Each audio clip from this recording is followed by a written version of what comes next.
Madalas, mabigat ang mga landas sa hardin kaya kailangang maingat ihanda ang pundasyon. Magaan ang aking landas pero matibay pa rin ito. Para sa akin, pagpapatuloy ng revolusyon ang paggawa ng murang landas sa paraang ito. Pwede mong takpan ang pagitan ng taniman para mabawasan ang pag-aalaga sa hardin.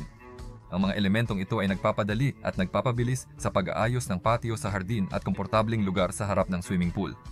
Sa ganitong paraan, maaari mo ring gawin ang palibot na semento sa paligid ng bahay.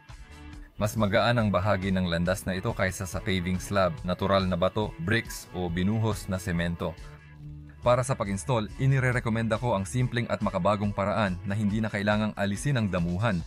Ang mga ganitong landas ay maaring gawin sa pagitan ng mga panahon sa isang lugar na maginhawa para sa paggawa, maaring dalhin gamit ang sariling sasakyan, madaling ibaba at mabilis na may install. Kaya rin ng may bahay gawin ang ganitong landas nang hindi kailangan ng maraming oras at lakas. Gumamit tayo ng abot kayang materyales sa konstruksyon na mabibili sa kahit anong tindahan ng materyales malapit sa inyo. Dati, oligarko lang ang nakakapagawa ng ganitong landas, pero ngayon, dapat na itong magbago dahil kasama na natin ang progreso. Ang ganitong landas ay daan papunta sa bago at komportabling buhay. Landas na may epekto ng parang lumulutang na daan na napakadaling panatilihing maayos ang itsura. Murang halaga, kaunting trabaho pero maximum ang ginhawa at ganda. Unang malalaman ng mga manonood ng mga awit ni Yasha Koshaka ang mahalagang impormasyong ito. Pag-usapan natin lahat ngayon. Kamusta sa lahat? Matapos akong gumawa ng bagong daan sa hardin gamit ang Penoplex noong nakaraang taon, akala ko hindi ko na mapapadali o mapapamura pa ito. Pero lumabas na posible pala. Ang video tungkol sa mga daan ay nagdulot ng malaking interes sa manonood. Kaya napagpasyahan ko na talagang kailangan ang magagandang daanan sa ating post-Soviet na lugar. Lalo na yung mga daanan na pwedeng gawin sa bakuran o bakasyunan mo, hindi na kailangang maghintay ng grasya. Hindi lahat ng lungsod ay maswerte sa mayor, gaya sa Moscow. Sa Belarus, maayos ang kalsada pero marami pang dapat pagbutihin. Gamit ko ulit ang karaniwang Penoplex Comfort Sheet na 3 cm ang kapal na ginamitan ko ng talim ng lagari bago idikit para magaspang ang ibabaw. Gamit ang construction polyurethane foam, idinikit ko ang piraso mula sa 8 sheet ng Penoplex. Ayon sa plano, kailangan ko ng piraso na 2 tuldok 4 metro x 2 tuldok 4 metro. Kaya mula sa ika-9 na sheet, ginamit ko ang construction na kutsilyo para hiwain ito ng makitid na piraso para makuha ang tamang sukat. 2 piraso na hiniwa mula sa mga gilid ay agad na may uka. Sa 2 pang piraso, madali ko ring nagawa ang uka. Dahil dito lalakas ang dugtungan. Kahit ang video ngayon ay medyo maikli kasi sobrang simple lang talaga ng lahat kaya hindi ko na kayang pahabain pa ang video kahit gusto ko. May ilang hindi mababait na tao na ang pagkahilig ko sa extruded polystyrene foam na siyang tinatawag na Penoplex ay tinuturing nilang parang sakit. Parang sinasabi nilang sira na ako at adik sa EPPS pero gusto kong tutulan yon. Pinuputol ko ang tumigas na pandikit foam. Pakiramdam ko mas malawak ang pananaw ko kaysa roon. Halimbawa, lumabas sa channel na Mga Awit ni Yasha Koshak ang isang video tungkol sa pag-aayos ng naaksidenteng Italianong sports car. Hindi ginamit ang EPPS doon. Yung dating video ay tungkol sa pag-aalaga ng bubuyog. Nasa ibaba ng video ang mga link, pwede ninyong tingnan. Hindi ko na rin kasalanan kung mas pinapanood ang tungkol sa Penoplex. Sigurado akong hindi ako ang dahilan dito. Sa tingin ko, walang basehan ang pagdikit sa akin ng titulong hari ng EPPS.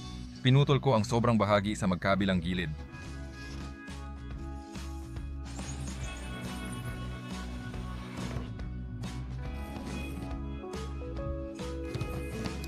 Pagkatapos, hinihiwa ko ang mga piraso sa 3 guhit na 80 cm ang lapad at 2.4 metro ang haba.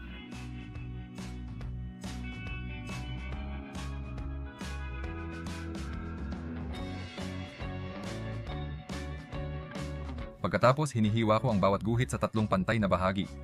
Nakuha ko ang siyam na magkakaparehong parisukat na may gilid na 80 cm mula sa orihinal na piraso. Malalaman natin mamaya kung bakit ganito ang sukat. Pagkatapos, ayon sa sukat, pinuputol ko ang mga piraso ng plaster alkali-resistant fiberglass mesh. Ang Penoplex ay talagang ginagamit sa konstruksyon ng kalsada ayon sa tamang teknolohiya. Pinapababa nito ang pagyayelo ng lupa, pinipigilan ang pagbuo ng frost heaving na kayang makasira kahit sa matibay na konkreto. Hinahalo ko ang timpla para sa pagdidikit at pagplaster ng mga sheet ng insulation. Maraming manufacturer ang gumagawa ng ganitong espesyal na timpla na kasing presyo ng tile adhesive. Mabibili ito at iba't ibang uri ng fiberglass mesh sa kahit anong construction store. Naglalagay ako ng reinforcing layer sa mga parisukat Dahil pahalang ang ibabaw, hindi kailangan ng husay sa pagplaster. Malapad na spatula ang gamit ko para mapantay ito. Ang Penoplex ay ginagamit para sa insulation ng pavement, base ng bahay, sahig, pader, kisame, attic, bubong at balcony. Ibig sabihin para sa buong bahay. Hindi ito basta sariling diskarte lang. Ang pangunahing reinforcing layer ay pampalakas ng mga fasad na may Penoplex insulation. Sobrang init at mahalumigmig ang Hulyo dito sa Gomel. Kadalasan ang manipis na halo ay mabilis matuyo at kailangang basain sa init, pero ngayon ay mabagal matuyo. Nilagay ko tuloy sa araw ang mga gawa, pero mas mainam pala kung dahan-dahan ang pagpapatuyo. Talagang hindi ako makapaghintay. Gusto ko na ng bagong daanan mula sa Penoplex at sana mas mabilis. Pagkatapos inuulit ko lahat sa kabilang side. Maginhawa gumawa ng ganitong mga daanan habang nakatayo. Pwede rin habang nakaupo sa bangko. Ibig sabihin pwede itong gawin sa posisyon na komportable para sa ating mga likod. At sa atin, mga manggagawang tao, hindi nakakapagpahinga ang ating mga likod. Palagi nating kailangang yumuko para sa mga kapitalista, gobyerno o para sa sarili natin. Mas malaki ang sementadong espasyo, mas madali ang buhay natin. Dahil episyente ang mga mainit na taniman, hindi na kailangan ng malaking hardin sa pagkain. Ang damuhan ay maganda pero mahirap alagaan. Ideally, dapat akong maglaan ng isang araw kada linggo para ayusin ang bakuran. Mukhang maayos pa rin ang lahat. Kapag bihira ko itong gawin, nananaig ang mga damo at halaman. Para mas maintindihan nyo kung gaano ito kasimple, hindi ko bibilisan ang parting ito. Ang may ngiping bahagi ng kudkuran ang nagpapahintulot na mailagay ang pandikit ng pantay-pantay. Kami ng asawa ko ay laban sa pagsasamantala, kaya't kami ay nagsasamantala sa isa't isa. Sayang, wala talagang pataba na kapag inilagay sa damo ay lalago itong luntian, pero titigil muna sa paglaki kahit isang buwan o higit pa. Ang presyo ng mga serbisyo ng mga kinuhang espesyalista sa konstruksyon ay tumaas ng husto nitong mga nakaraang taon. Kasabay nito, kapansin-pansin na bumaba ang kalidad ng kanilang mga serbisyo. Marami sa mga magagaling na iyan sa totoo lang ay kayang sirain lang ang ating mga materyales sa konstruksyon dahil ang resulta ng kanilang trabaho ay hindi mo na kayang ilarawan sa matinong salita. Dito hindi nagmamadali para sa sarili ko. Ang mahalaga, sarili mo lang ang masisisi at mapapagalitan kapag nagkamali ka, pero sa ganitong simpleng trabaho, halos imposible magkamali. Sa aming pangunahing bahay na may Penoplex sa ilalim ng tiles, maayos lahat. Pero sa terasa na walang Penoplex, natanggal ang tiles paglipas ng panahon. Plano kong mag-post ng anunsyo para ipamigay ang lumang tiles sa nangangailangan. Bigla akong nagkaideya para sa bagong daanan. Ang tiles ay parisukat, frost-resistant at 40 sentimetro ang gilid. Ang sukat ng 2 piraso ng tiles ay 80 sentimetro na at kapag 3 naman ay 120 sentimetro. Plano kong gawing 6 na pirasong tiles ang panel ng daanan. 2 ang lapad, 3 ang haba, kaya 80 sa 120. Nang tinantiya ko ang bigat ng tiles, nagdesisyon akong gawing 4 na piraso ng tiles ang laki ng panel. Ibig sabihin 80 sa 80 sentimetro. Ganito, sakto lang ang sukat at hindi dapat sumakit ang likod ko kapag binubuhat o ini-install ito. At ang lapad na 80 sentimetro ay sapat na para sa garden na daanan. Nagpasya akong ayusin ang lumang tiles. Ngayon, patok sa buong mundo ang produktong gawa sa recycled materials at astig maging uso. Masaya pero simple at matipid ang buhay noong Union of Soviet Socialist Republics. Para makakuha ng ceramic tile, kailangan talagang magsikap. Karaniwan ang gantong daan ay kayang ipagawa lang ng miyembro ng Politburo. Ngayon, marami ng pagpipili ang tile kaysa dati. Pwede ka ring makakuha ng second hand at libre, gaya ng ginawa ko. Maaari ka ring bumili ng mura sa mga lumang koleksyon ng mga nakaraang season. Malaking tulong ang pressure washer pero ang espongha na may shampoo ay dagdag na malakas na puwersa. Mga kaibigan, ilang beses ko nang nasabi ang problema namin sa basement ng bahay dahil sa sirang waterproofing. Tuwing tumataas ang tubig sa lupa, nagkakaganito ang itsura. Makakapunta ka lang sa nakaimbak na pagkain kung may fishing boots ka. Hanggang sa huli ay ipinagpaliban ko ang pag-aayos ng waterproofing pero wala na talagang ibang paraan, kailangan nang magsimulang kumilos. Ito ang napagpasyahan ko. Kung alam mo ang bagong teknolohiya sa konstruksyon, makakatipid ka at gagaan ang buhay mo. Ikukwento ko ang tungkol sa penetrating waterproofing ng konkreto. Para maprotektahan ito sa tubig, ginagamit kadalasan ang rubberoid o bitumen. Ang proteksyong ito ay tumatagal lang ng 50 taon pero maaari mong maprotektahan ang konkreto ng minsanan at panghabang buhay sa parehong gastos. Ang penetrating waterproofing ay may reagents na, kapag nabasa, lumilikha ng hindi natutunaw na kristal sa loob ng konkreto. Sinasara ng mga kristal ang mga butas at mikrobasag para hadlangan ang pagpasok ng tubig. Ang proteksyong ito na talagang panghabang buhay ay nagiging bahagi ng konkreto at gumagana hanggat nakatayo ang mismong gusali. Ang Aquatron ay dinevelop ng mga Soviet na kemiko para sa industriya ng depensa at ginagamit upang protektahan ang mga natapos na gusali. Ipinapahid ito gamit ang brotsa, pero ang halo ay tumatagos hanggang 20 sentimetro ang lalim. Ang Aquatron dose ay hinahalo sa likidong konkreto kaya agad kumakalat ang mga reagent. Bukod sa pangunahing proteksyon, ang Aquatron ay nagbibigay ng panlabas na proteksyon, pinipigilan ang kalawang sa bakal at tubo sa konkreto, nagpapalakas sa resistensya ng konkreto sa lamig at humahadlang sa paglitaw ng itim na amag. Ang timpla ay may mga katangiang kontraamag at kung idaragdag ang Aquatron sa likidong konkreto, magiging mas plastiko ang timpla at mas matibay ang estrukturang konkreto. Ang katumbas nito sa Amerika ay may isang uri lang ng pananggalang na tumatagos, kahit 4 na beses itong mas mahal. Kung may tagas ang lumang pundasyon, tradisyonal na solusyon ay hukayin mula sa labas at palitan ang panlabas na proteksyon. Sa Aquatron, sapat na iproseso lang ang pader sa basement. Ganito natutuyo ang konkreto pagkatapos lagyan ng Aquatron. Ang timpla ay tumagos, hinarangan ang tagas at pinatuyo ang konkreto. At ang ganitong multifunctional at tunay na panghabambuhay na proteksyon ay hindi mas mahal kaysa sa karaniwang rubberoid. Isang beses lang ito ina-apply at panghabambuhay na. Kaya mong gawin lahat ng trabaho mag-isa. Makikita ang detalyadong info tungkol sa penetrating hydro-isolation sa komprehensibong artikulo ng portal na IXBT. Ang mga link sa artikulo at sa website ng gumawa ay nasa description ng video. Kung okay lang, pakishare ang opinion mo tungkol dito. Tama ba ang aking tinatahak na landas? Hinahalo ko ang pandikit ng tiles at matatag akong tile setter. Habang naglalagay ng floor tiles, gumagapang ako sa tuhod at nagtatrabaho ng tuwid ang likod. Hindi na nila tayo kayang yumuko pa. Kasama tayo sa progreso, tayo na may bakuran, nagtatanim at home handyman. Para maglagay ng 4 na tile bawat piraso, hindi mo kailangan ng kasanayan ng tunay na tile setter. Ang mga piraso ng Penoplex na may base na reinforcing layers sa magkabilang panig ay nagiging mga bahagi ng matibay at magaan na composite material at mahusay na nagkakalat ng bigat. Ang mga tile na idinikit gamit ang tile adhesive ay nagpapalakas ng ibabaw ng mga panel na ito habang nananatiling magaan. Kung ikukumpara sa konkretong slab at pavers, maaari ring gumamit ng basag na tile para makagawa ng mga kakaibang disenyo ng mga daanan. Maaring may bayad din ang pag-dispose nito tulad ng pagkuha ng basura. Pero, sasabihin ko sa inyo, para sa ganitong mga daanan ay pwede ka ring bumili ng tile dahil sa tingin ko, sulit naman ito. Matibay laban sa lamig ang dekalidad na gres na tile, ngunit bihira itong gamitin sa garden path at open area dahil sa mahal at masinsing paghahanda bago ikabit. Sa simula, alisin ang lupa ng kalahating metrong lalim, lagyan at siksikin ang construction sand at graba, pagkatapos magbuo ng reinforced concrete na sahig na hindi bababa sa 10 cm kapal at hintayin ng 1 buwan para tumigas. Pagkatapos nito, doon mo lang ilalagay ang mamahaling tile sa mahal na pundasyon dahil ayaw mo na ring bumili ng murang tile matapos gumastos ng malaki. Ngayon, mga oligarko lang ang nakakagawa nito tulad sa tabi ng mamahaling swimming pool. Panahon na para magbago ang lahat. Nakahanap ako ng paraan para makatipid sa base ng tile. Sa una, ginamit ko ring pandikit ng tile sa pagpuno ng pagitan. Natuyo sila at naging mapusyaw na abo, halos hindi na makita sa beige na tile. Kaya mabilis kong tinanggal ang lumang grout at nagpasya akong gumastos para bumili ng grout na nabibili sa tindahan.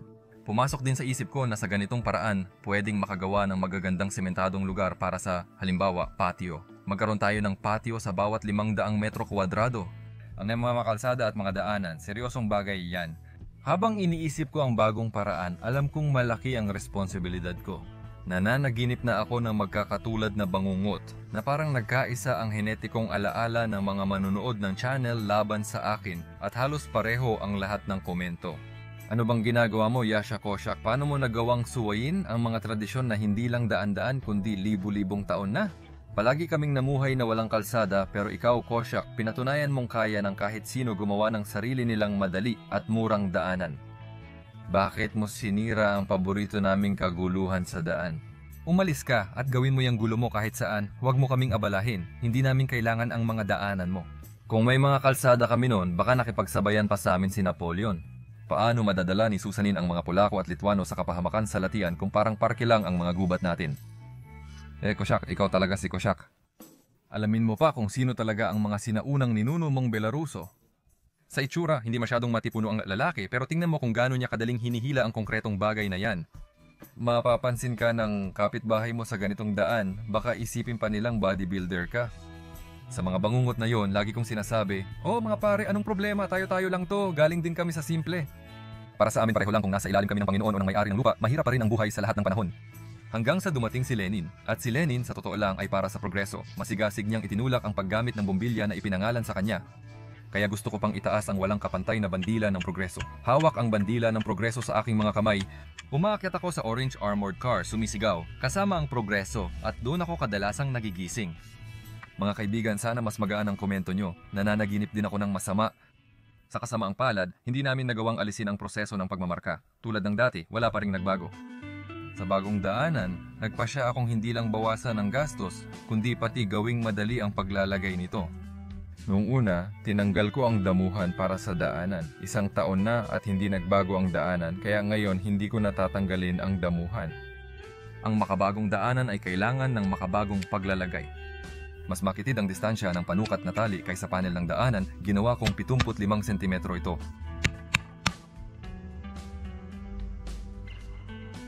Dahil sa anyo ng lupa, magsisimula ang daanan sa patag na bahagi bago lumipat sa ibang antas.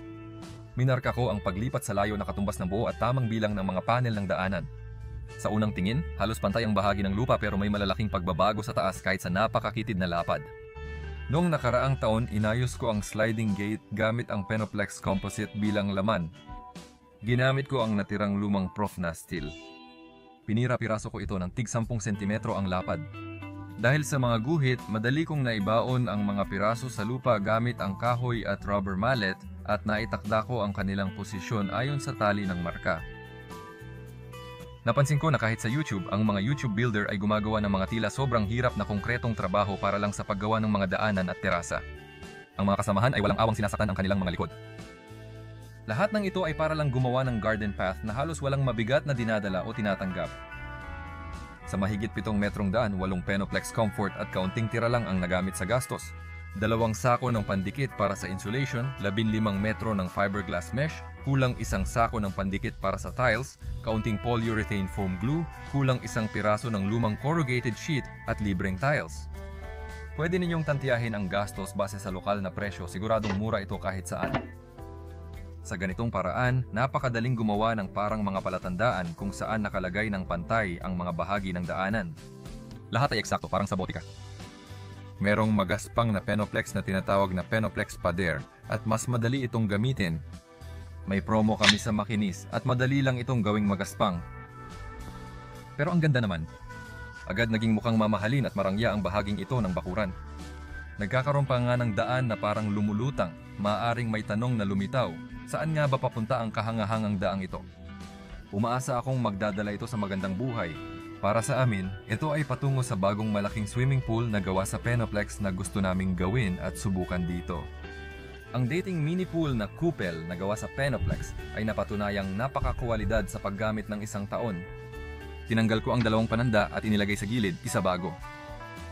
Kung may extra kayong buhangin at semento, pwede kayong gumawa ng mortar. Naghahanap ako ng murang solusyon at bilang intuitive na tagasuri ng materyales, naniniwala akong sapat na ang ordinaryong lupa para sa pundasyon ng magaan na daanan. Suportahan ang murang inobasyon sa konstruksyon sa mga awit ni Yasha Kosyak sa YouTube gamit ang mag-sponsor na button. Ang mga manunood mula sa Russia ay maaaring gawin ito sa pamamagitan ng serbisyo ng Boosty. Iniiwan ko ang link sa ibaba ng video. Ayon sa plano, habang pinipiga ang lupa sa ilalim ng daanan, dahan-dahan itong siksik at bababa at pipigilan ng mga gilid na palatandaan mula sa profiled sheet ang pagkalat ng lupa. Ang simpleng sistemang ito ay nagbibigay ng matibay, pantay na pundasyon at napakadaling pag-install na hindi kailangan ng malaking pisikal na pagsisikap na sana'y malinaw kong naipakita. Kaya sa tingin ko, dapat agad ibahagi ang impormasyong ito sa mga kaibigan, kamag-anak at mabubuting tao. Panahon ng mabuhay ng komportable, tama na ang pagyuko. Hindi tumutugma ang tali sa kanan sa kinakailangang antas dahil nakatakda na ito. Ginagamit lang ito para kontrolin ang linaw ng direksyon. Mga kasama, dito dapat magsimula ang bagong buhay natin. Sa libreng oras ko, sinubukan kong lagyan ng daanan ang ating matataas at may init na taniman. Nagustuhan ko ito. Ang isang lugar na gawa sa ganitong mga panel ay kayang pagandahin ang kahit anong hardin at nagbibigay daan para mabilis kang makagawa ng isang komportableng patio. Ang ganitong uri ng nilatag na espasyo ay maaaring gawin din sa harap ng swimming pool para sa pagtambay o pagbilad sa araw. Kaya ng mga ganitong daan ang mabigat na garden cart pero hindi ito bagay sa mga daan na parang sa oligarko sa Rubliovka. Yung mga iyon ay para sa pahinga, hindi para sa trabaho.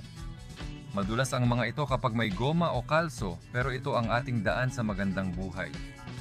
Sa dacha, ang mga babae ay dapat nakatakong at ang mga lalaking nagtatanim ay dapat nakamamahaling sapatos. Ngayon, sa pagtitipid, dapat sapat na rin pambili ng labuten para sa asawa. Ang mga ganitong bahagi ng daan ay pwedeng gawin ng hindi nagmamadali tuwing taglamig tulad sa garahe na may heater o sa balkonahe ng apartment. Pwede ring dalhin at ikabit agad gamit ang sariling sasakyan. Maaari kang bumili ng Penoplex sa kahit anong tindahan ng materyales sa konstruksyon o umorder sa website. Iiwan ko ang link sa baba ng video. Paki-like and mag-subscribe sa mga awit ni Yasha Koshaka, pati sa Zen, TikTok at Instagram. Lahat ng link nasa ibaba. Pindutin din ang kampanilya para sa updates. Naway maghari ang kapayapaan. Salamat.